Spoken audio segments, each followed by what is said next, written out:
UPSC का prelims leak नहीं हुआ था, उसके बारे में फेक न्यूज फैलाई जा रही है। उसके बाद इंडिया टुडे और जो टाइम्स नाउ जैसे मीडिया हाउसेज है वो इस चीज को और ज्यादा प्रमोट करने लग रहे हैं कि यूपीएससी का प्रीलिम्स अंडर स्क्रूटनी है। एनएसयूआई ने बोला है कि 22 क्वेश्चन कोचिंग मटेरियल से मैच कर रहे हैं। एनएसयूआई के कोई लीडर है, शायद विनोद जाखड़ इनका नाम है। इन्होंने एक बात उठाई कि एक कोचिंग संस्थान के कंटेंट में 100 से 82% जो है वहीं से आए थे। कुछ टीचर्स भी हैं, अनिल सर, ये भी बोल रहे हैं कि यूपीएससी का पेपर लीक हो गया। ये दोनों के दोनों, देखो पहले तो शर्म आनी चाहिए। दूसरा, एनएसयूआई युवाओं के सपनों पर चोट नहीं करेगी, हमारे नेता हर छात्र की आवाज सदन तक संघर्ष करेंगे। अरे फेक न्यूज है, काय के संघर्ष करेगा भाई इस चीज का।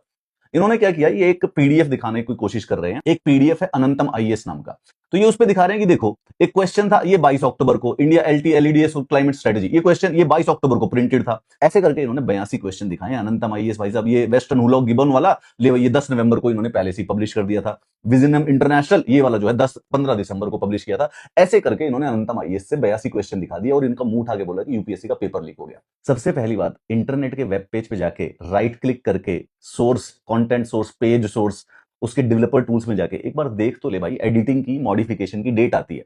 अगर आप देखोगे वो डेट जो था, वो जो कि 12 अक्टूबर को पब्लिश है, उसकी डेट मॉडिफाइड की है 24 मई 2026 को दोपहर को 1 बजे बैठ के। यानी कि ये जितने भी आर्टिकल अनंतम आईएएस वाला अपना सर्च इंजन ऑप्टिमाइजेशन करने के लिए प्रीलिम्स के बाद एडिट कर करके उस कंटेंट को डाल रहा था, ये जो आर्टिकल्स है ये सब के सब एडिटेड हैं, जो कि 24 मई के बाद हुए हैं और वो हर एक पेज पे अवेलेबल है। इसका ये पीडीएफ बना के बोल रहे हैं कि हमने स्क्रीनशॉट खेल लिया, हम बहुत ही चतुर आदमी है। They are doing fake news.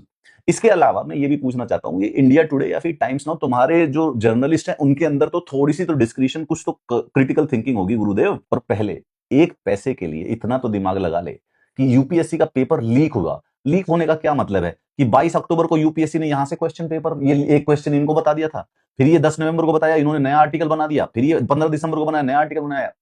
अरे अगर ये बात सच है तो भी ये चार्ज लगाओगे ना कि यूपीएससी ने अनंतम आईएएस की वेबसाइट से पेपर बना दिया, लीकेज का तो फिर भी नहीं बना।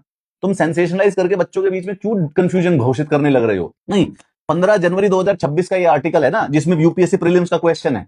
तो क्या था, एक क्वेश्चन देके उन्होंने दिया, इन्होंने आर्टिकल छाप दिया। ये फिर 1 फरवरी को क्वेश्चन दिया, आर्टिकल छाप दिया। ये ऐसे आर्टिकल छप रहे थे, वो एक एक क्वेश्चन लीक कर रहे थे यार। क्या अकल नाम की बिल्कुल मतलब पैदल करके छोड़ दिया है कि अभी मानो लीक हुआ तो क्या हुआ? ये 5 मार्च को क्वेश्चन दे दिया यूपीएससी ने इनको, अनंतम को इन्होंने पब्लिश कर दिया, फिर इनको 2 मार्च को दूसरा दे दिया, फिर इस प्रकार से 20 अक्टूबर को दे दिया। एक एक क्वेश्चन पब्लिश करवा रहे थे कि इनसे। अरे एक पैसे की तो रिसर्च कर लेते, किसी लिटरली किसी 2 बंदे बैठ के एक बार सोच लेते कि 82 क्वेश्चन यूपीएससी एक वेबसाइट के ऊपर डाल के फिर बैठेगी कि जो गूगल सर्च करेगा उसको ढूंढवा देंगे। 82 क्वेश्चन, पेपर लीक नहीं हुआ है भाई। अनंतम आईएएस की वेबसाइट पे जाओ, लड़का सिर्फ और सिर्फ सर्च इंजन ऑप्टिमाइजेशन करके अपने नंबर बनाना चाहता था। थोड़ा बहुत सोच समझ के फेक न्यूज फैलाया करो, उससे क्या होता है कि ऐसी फेक न्यूज से जो रियल कंसर्न्स होते हैं ना, फिर उसको भी सबके सब भेड़िया या के अंदर गैदर कर देते हैं। ये सबसे, ये बच्चों का ही डैमेज करेगी तुम्हारी न्यूज।